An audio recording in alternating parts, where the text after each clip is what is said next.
Got another hypercar on its way. Gated Murci, as you guys already saw, R34 GTR V-Spec, and the hypercar Prairie GT. The engine runs good. The rest of the car's falling apart. All right, welcome back.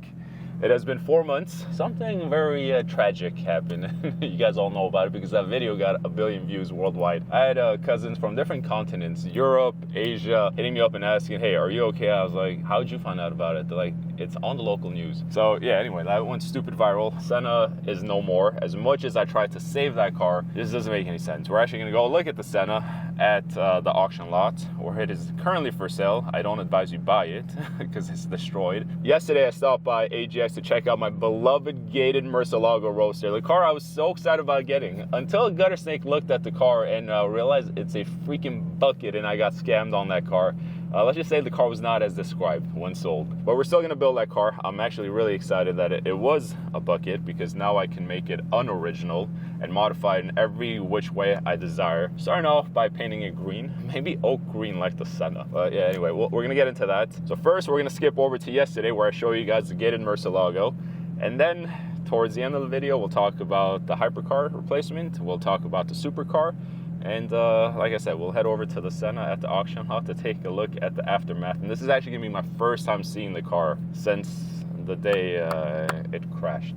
So yeah, let's head to it. All right, so today we're gonna talk about what happened with the Senna. We're gonna go check out the Senna. And then I bought 3 random cars that just fell into my lap. One's a hypercar replacement for the Senna. One is a Murcielago Roadster gated. The other one's a sports car. So bucketless sports car, bucketless supercar, and a bucketless hypercar. The supercar gated Murcielago, my friend sends me a video of one. I wasn't planning on buying one at all, didn't even care for it. I had 2 LP640 gated cars. I sold those. I had an orange one and a red one. Those cars I sold for $306 and $280. They're now worth $1 million, $1.25 million. I've already lived that life, been there, done that. I'm over it. But he sends me this video of a black gated Roadster Murcielago, so pre-LP640. So they're like $500,000, 600,000. I was like, you know what? They sound better than the LP640 because they're higher pitched, and they're half the price. I've never had a Roadster either, so I was like, you know what? Fuck it. Ask him how much. The guy gives me a price.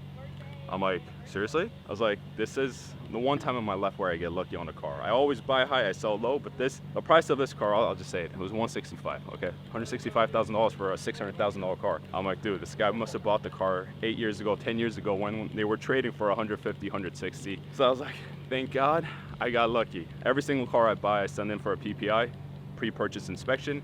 Dealer lets me know everything that's wrong with the car, but I thought if I send this car to dealer, he's gonna tell the dealer, hey, I'm selling the car, do a PPI, and they're gonna be like, oh, how much you selling for? And then he's gonna say 165, dealer's gonna be like, listen, I'll give you 200, 250, 300 right now, don't sell. So for that reason, I did not send it off to a PPI, which I wish I had. Because the car was not as described. It has a lot of issues, so we're here. Mark called me, he's like, dude, what the fuck do you send over here? But let's go check it out. And then we'll talk about the hypercar and the supercar, and like I said, the Senna, because everyone wants to know what happened with the Senna. It's a 2002. I didn't know that 2002 there were only coupes. This is a Roadster, so hint number 1 on what's wrong with the car.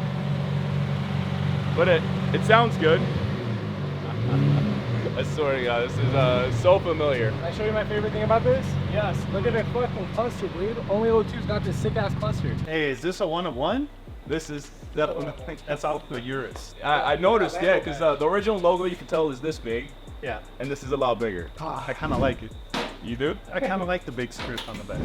That part of the car, like, really stood out. Jumped out on you? Yeah, it does. You got the Urus mod. All right, Mark, what are we looking at? By the way, back do at you AGX, this is where we filmed the first video. I actually heard myself. I'm not even kidding. Can you massage me, please? You okay? Yeah. Here, let's go. Come here.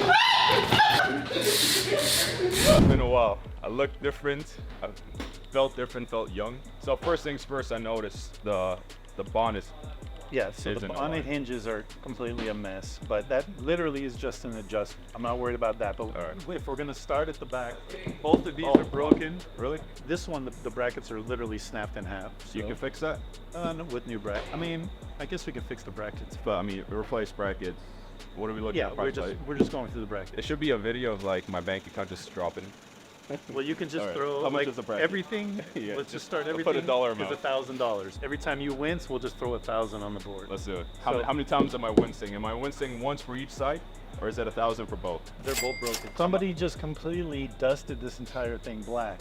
I don't know how the intake manifold was dented here, there, there. This carbon panel is cracked in half, the one that's off the car right now. Instead of just like socking you for the entirety of this video, I will tell you the engine runs good. The rest of the car is falling apart. Both of the mirrors are busted on this thing. Not only are they busted, this mirror works as far as controls, that one does not. I mean, and you can see that the stuff that they used for this is just, you know, Home Depot aisle stuff. Oh, just how it flops. Yeah, so the motor is broken. It has full cal speakers. Yeah.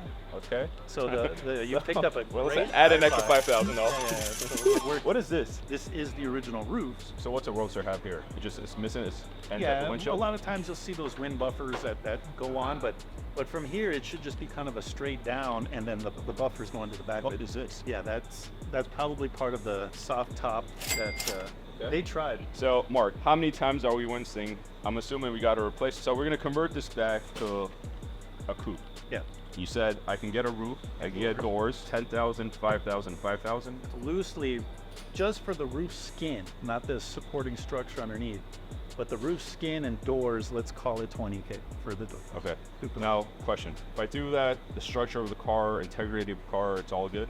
Well, Does it lose anything? if we put it back, right now it's losing something. It was never, like even a Roadster has, you know, support braces on top of the motor to keep the thing from caving. You don't have any of that. Okay. So the question really is, if, when we go to put the roof back on the car, is the car square enough to put the roof on it? Or has something already, like are we gonna have to bend and twist her back into shape to put the roof back on? Because you gotta ask why they would even chop the roof off. Like, Yeah. has this car been flipped? Based on the damage to the engine, I'm wondering if just something just fell onto the car. Okay. I mean, it looks like the bodywork was done with the crushed beer can there. So the lock is gone. So I'll have to put the lock back in it. The other thing you have the small brake package, so we're gonna have to put bigger brakes. There's nobody with a Mercy, you especially, has ever said, man, the brakes are amazing. I'm 3 of 3 on Mercies, by the way. It seems like every Mercy comes with ceramic brakes except for the ones I buy. Both LP640s had steel. The red one actually had ceramics first before I bought it, and then it was converted to steel for some reason. So I never had ceramics on either one of those cars, and obviously these are steel too.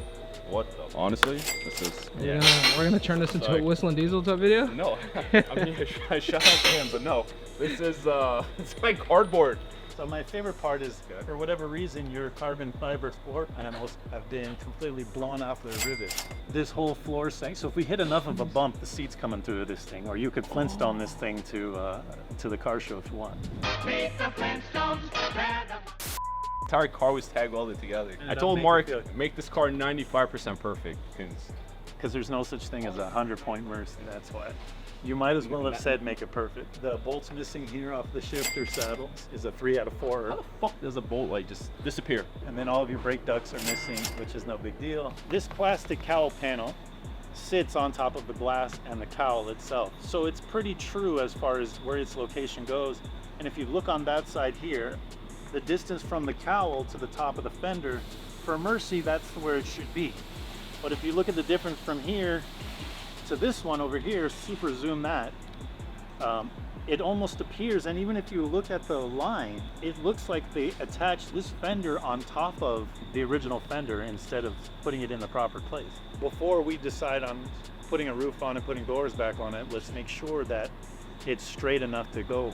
It's and it's bent here. Yeah, You know what you were saying? The headlights will fall off at 100 miles an hour. these headlights are literally not on brackets. They're just on like 90-degree pieces of sheet metal that are just bent and put in there. Rusted now. Yeah. Oh, this is the top. That they, That's hilarious. Well, it's missing a few over here, so you can't even put it on. Yeah.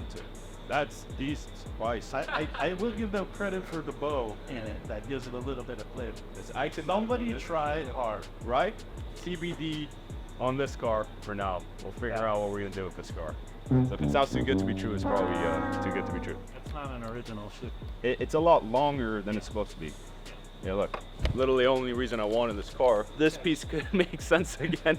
Yeah, I sent you a picture of the car from this angle, and then first thing you said immediately, you're like, you know, they chopped the roof off that car. How can you tell? Because I had no idea. So this is the most glaring step right here. Okay. And this section on a Roadster goes as high as the glass because it doesn't have the rest of the A-pillar in it. Since it has this really awkward chop that you can see, you know, this is supposed to be glass. Oh, really? Yeah, so you know how you have that little quarter glass behind Yes. that thing on a coupe? Oh, yeah. So, you know, all of this is just kind of, at that angle especially, to see this weird notch and also to see this finished loop over it, because remember the camera's coming in, I mean, like this, I could see this, and it was like, why, you know, it should be a hump and then a hump. It shouldn't have the original coupe glass. So let's see. Okay. In hindsight, it's pretty obvious that it does that.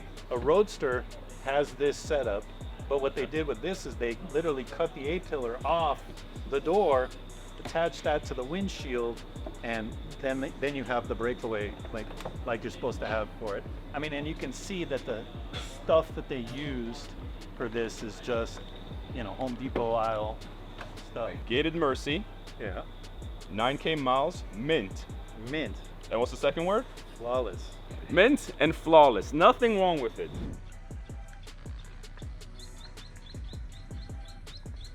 It was faced like a neck breaker.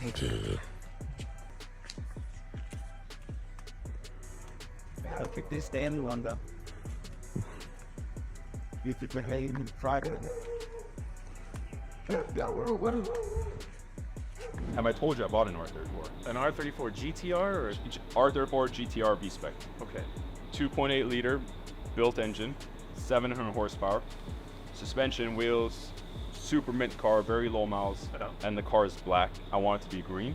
When you said Home Depot earlier, I was laughing because what I'm going to do with that car is I'm going to take it to Home Depot because I can't afford a paint job or wrap. I'm like all out of money because of the Senna and everything else. So I'm going to take it to Home Depot. I'm going to hire a few guys over there, and they're going to get a bucket of green paint, pour it on the car, and then like roll it on the car. Roll it on there? Yeah. Well, that is the respect the GTR deserves. Dude, the hate section was insane. I've never ever experienced something like that before. So I thought, little kids, what car do they love the most?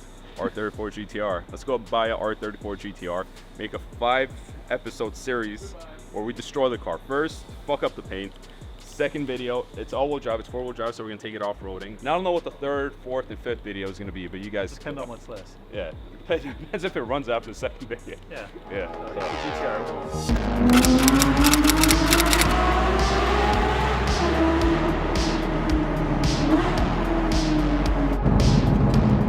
What's going on? Oh, remember when I said we're not gonna get pulled over today? We're getting pulled over today. 2, 1.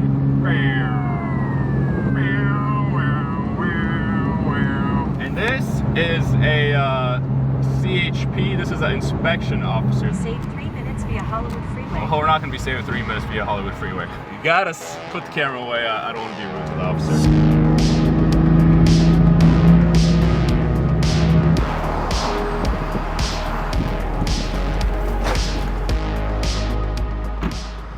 Let's go check out the beloved Senna. We're at IAA Auctions. You guys have it outside or inside? This is where all the high-end cars are? The reason I didn't want to fix it, this entire part over here, the tub is like completely messed up, and the suspension pieces, the pieces that keep the suspension together, are all crushed, so they're not in place. And I figured since this car's so finicky with the suspension as it is, it's got these actuators and always adjusting the ride height, I figured if it's a millimeter off, slightly off here and there, the car's never gonna ride the same. You saw what happened to it when everything was perfect, so just imagine, you know, if it's a little off. Yeah, I don't feel good seeing it this way. It's such a beautiful car. This is actually how I got out of the car, because during the accident, I came to open the latch and it wasn't working. It's got this electronic latch. I was stuck in the car, so I had to come to the side over here and pull this emergency latch to open it. And I got out of the passenger side.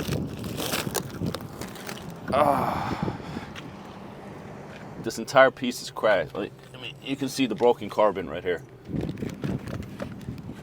I don't remember the car being this destroyed. It's actually destroyed. It hopped a curb going 50 miles an hour. The car is very low as is. The entire, I saw pictures of the undercarriage. The entire undercarriage is cracked everywhere. It's broken. It's at all 4 like suspension brackets are broken. All 4 suspension pieces are blown. So yeah, unfortunately, not worth fixing. It's going to be a 2-year project. It would cost way more than the car is going to be worth, and it would never be right. It could never be fixed right. You know, I thought about doing a project car like every other YouTuber is doing. You know, but they fix those cars. You know, it's like a 6 out of 10 quality whenever it's done. Sure, it looks good on camera, but the cars never drive the same. So McLaren build quality. These things, like, it's literally just like Velcroed on here. This carbon piece over here is all one piece, and that's where the suspension sits on. But it's all pushed in. And that's what cracked. It's the suspension piece that cracked the inner tub. Because when this wheel hit the curb, it pushed everything back. It's supposed to be straight, and that obviously got pushed into the tub. All right, let's talk about what happened with this car. So first things first, I was very, very fortunate to walk out of this unscathed. It could have been a lot worse. When the accident happened, there was a concrete wall over here, and then a bunch of parked cars to the side. I hopped the curb, hit the wall. I try to get out of the car, I can't. It's got this electronic latch. There's nothing on the driver's side door. I'm trying to open the door, but it's not registering. And then luckily I'd seen a YouTube video and I remembered there's a latch, but I couldn't pull this one because carbon bucket seats come out here and you got to go around. So I was able to reach over to the passenger side, pull that one out, and luckily there was enough gap over here between this and the other cars where I was able to get out of here. But honestly, if I was going any faster and the car had caught fire and I was stuck in the car, it could have been bad. So all things considered, I got super lucky. As unfortunate as it is, thankful and like blessed to be able to just walk away. Very, very expensive lesson. You know, it's a lesson at the end of the day. It's just a speed bump, one of many speed bumps in life. We'll talk about what actually happened in the accident. All right, as promised, let's talk about what happened that day. There were a multitude of things that went wrong. There's like 6 different factors that went wrong. First of all, foremost, it was my fault. Okay, if my foot wasn't on the gas pedal, this accident would have never happened. I'm not blaming anything, not blaming anyone except for myself. I take 100% responsibility for it because it genuinely was my fault. I'm an idiot. I'll start off with that. I did not read the owner's manual of this $1.5 million car that I was rolling around with. That's very reckless of me and I'm very stupid. So every car I have and every car I've had before and every car I've driven, it's got 2 traction control systems, okay? It's got TC and ESC. On the Porsche, you hold the button down for 2 seconds, everything turns off. Same with Ferrari, same with Lamborghini, same with Aston Martin, you name it. McLaren, I don't know if it's McLaren or Senna specific, but there are 3. It's got TC, ESC like every other car, and then it's got VDC, this 3rd one. And turning VDC off is a little tricky. And this is where I should have read the owner's manual. Gutter Snake, Mark told me this the other day. So it's got 2 knobs. One is for engine power and the other ones are for handling. So you put both to track, TC is off. You hit the ESC button, the ESC light comes on, indicating ESC is off.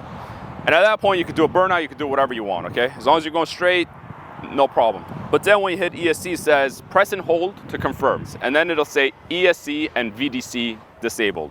50% of the time, that would happen. 50% of the time when you press and hold to confirm, it says unable to perform, please read owner's manual. Now my car didn't come with an owner's manual and not even buy one. I could have bought one on eBay. Again, reckless of me not to buy. But turns out, I don't know if it's McLaren or Senna specific, but if you don't have the steering wheel perfectly straight, when you press and hold to confirm, it won't do it. So if the steering wheel is slightly off, for whatever reason, it's like calibrating the steering angle and the suspension and all that to be able to turn VDC, I think it stands for vehicle dynamic control, to turn that off. So anyway, this was one of those instances where it wasn't turned off. The first day I had the car, actually the second day, within 24 hours, play a little clip over here of what it's like to drift the Senna, drive the Senna recklessly and all that, with everything disabled, okay? It is honestly the best and easiest car to drive. Yes, it's got 800 horsepower. It's a lot faster than the Porsche, but it weighs 600 pounds less. It has better suspension, better aero, monocoque carbon fiber chassis, so it's a lot sturdier. I would always tell my friends, it's literally like an 800 horsepower go-kart. It is the best handling car. It literally goes wherever you want it to go. So when everything's disabled, it's a dream to drive.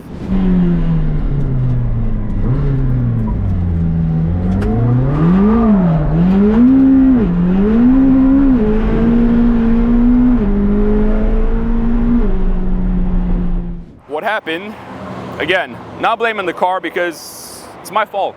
I should have read these things. I should have known better. And I only had the car for 2 months. Like, I don't know these things about McLaren or Senna specifically. And I was pushing the envelope. And when you push things enough times, you know, when something could go wrong, it will go wrong. So it's my fault. So here's a video.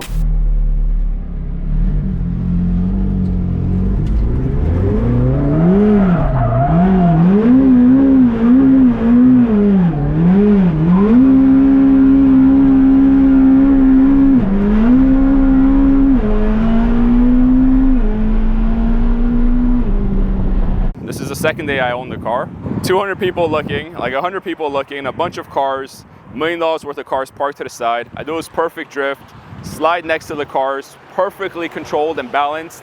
And I remember thinking, I mean, I was like, there's a lot of nerves because it was my first time turning traction control off on the car and sliding in front of all these people and everyone's recording. You know, I could have looked like an idiot. But I remember the second the car went loose and I countersteered, I was like, oh my God, this is so easy. Since that day, like since the second day of owning the car, I fell in love with the car. It's the best handling car I've ever had. Now, the day of the accident, a couple factors. Again, my fault, okay, not blaming any factors, just we're talking. It's an open forum, you know, we can talk about what happened so you guys don't make the same mistake. One, I had cold tires, okay? As a race car driver, I've raced plenty of times, I know these things. Warm up the fucking tires, don't do it on cold tires. I was honestly on a really like high that day. We had 250 people that competed at Bocce Circuit Sim Racing. It was a grand opening, we had a car show, took the Senna there, had a great time. Out of the 250 people that competed in the sim racing tournament, we all put our qualifying times down, and then the top 20 got to do a 20-person battle at the end. I won out of all 250 people. I finished up top. I don't want to say it was a surprise, but you know, it's always nice. The tires on that car actually weren't the factory tires. They weren't the Trofeo Rs, which are sticky. They were the Michelin PS4 tires. And only tires Lamborghini or Broward could have gotten at the time. The Trofeos weren't available. So this entire time I was rolling around with those, but I had bought a bunch of slicks and forged line wheels and upgraded the brakes on the Senna. So I picked the car up Saturday night from Raceworks. We upgraded the brakes, changed the brake pads, the calipers, the rotors to track brake system, okay? Because that upcoming Thursday, I was taking the car to COTA. I was gonna be there all weekend. Thursday, Friday, Saturday, Sunday, I was gonna race at Circuit of the Americas, have fun. Because the Senna really was my track car. Yes, I was gonna take it to Monterey, you know, here and there, like, but mostly it was my track car. So I picked up the car. The upgraded brake system bites really hard because the brake pads it's got, they're track focused, so they're very like grippy. VDC was on, ESC and traction control were off. It means you can slide, you can do everything you want, you can go straight. I do the burnout first, second, third gear. Again, on this video that you guys just saw, I took it all the way up to fourth. But even on the video, you'll notice a couple times I had to correct it. You know, top of second, top of third, and that's the open diff on the McLaren Senna. McLarens are infamous for having open diff, electronic diffs. What happens with an electronic diff is, you know, when you do a donut or slide, whatever you do, the inside tire, so in this case the left tire because I was doing a left-hand turn, the electronic diff will slow this side to match the speed of the outer tire, so they both spin at the same time. Now on this Porsche normal LSD system, what it does is the LSD system, it speeds this side up while simultaneously slowing this side down. So it's a lot more subtle and you don't get the jerk. This car or any car with an LSD, whenever you slide it, there's no like sudden jerk that you have to do.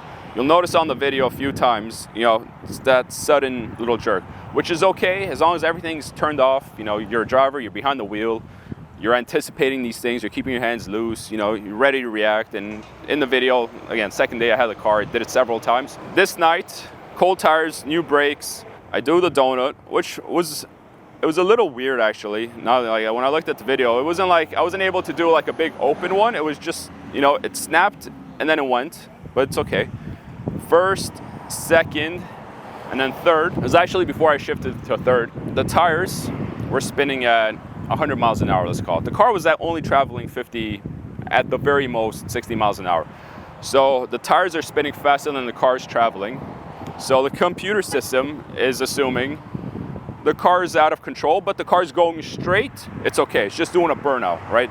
ESC and traction controller off, you could do that. Now the road turns slightly to the left, slight little kink. I mean, I'm talking like that much steering input. So I turn left to go left with the road. Now, anyone that's driven a car and then oversteer situation when the rear tires are spinning and you turn left, the car is going to slide to the left, right? So this is the way the car loses control. Now this VDC system notices input to the left and the tires are spinning fast and the car is going. So the VDC system thinks the car is about to do this, lose control, which it wasn't going to do. So it applies brakes to the front right to straighten the car. So instead of the car doing this, to slow this side down to make the car go straight. Now, it might be because the brakes were upgraded, so it overbit, right? Bit harder than the computer system is programmed to do. But whatever the case, and the cold tires, you know, the rest of the tires didn't have enough grip to, you know, compensate for this sudden movement. It gripped and high side of the car and shot it directly to the wall. It wasn't even like a slow slide and like that. It was literally like abrupt. So, I mean, whoever watched the video, like everyone that's raced cars, everyone reached out to me. Obviously, I got shit on online by every person that's never driven or sat in a car like this, but every person that's raced or owned a car like this, they all reached out. I have race car driver friends, like pro race car driver friends. They're all like, engine management system? I was like, yeah, how can you tell? They're like, looking at the video, it's very obvious. The car just suddenly high-sided and went the direction it's now supposed to go this way, but it went that way. At the end of the day, my fault. Learn from me, if you drive recklessly, you push the envelope enough times, something's gonna go wrong. I've done it 1,000 times on this car, I've done it 1,000 times on other cars, never had an issue. I was overconfident, and funny enough, I was talking to Houston about this last week, because I bought the hypercar through him. He said, whatever happened with the Senna wasn't driver error, lack of skill, it wasn't the car. It was literally the universe telling you to slow the fuck down. I was chasing one high after the other and not appreciating where I was in life. I mean, we're at fucking IAA. I used to drive a tow truck. I used to tow cars. I used to bring cars here for 80 bucks, drop off cars here for $80 per car, tow them to junkyards, and look where I'm at in life, right? Compared to that, night and day. And I'm not appreciative of everything I have. I've taken it for granted. So this was a nice wake-up call for me. A jab in the, in the gut that made me realize, relax, appreciate where you are, hate on, say what you want. That's the Senna. Unfortunately, it's done. Got another hypercar on its way. Gated Mercy, as you guys already saw.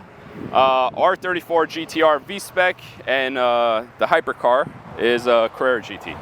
So I personally think it's an up step from the Senna. Doesn't handle as good, but at least I don't have to worry about traction control systems with that car. I know it's gonna slide. I know it's not gonna kick in and try to correct itself. The slide is on me as a driver, and if something happens, it's 100% on me. But anyway, hope you guys enjoyed. I'm sorry for every fan of that car, because it genuinely was a beautiful car.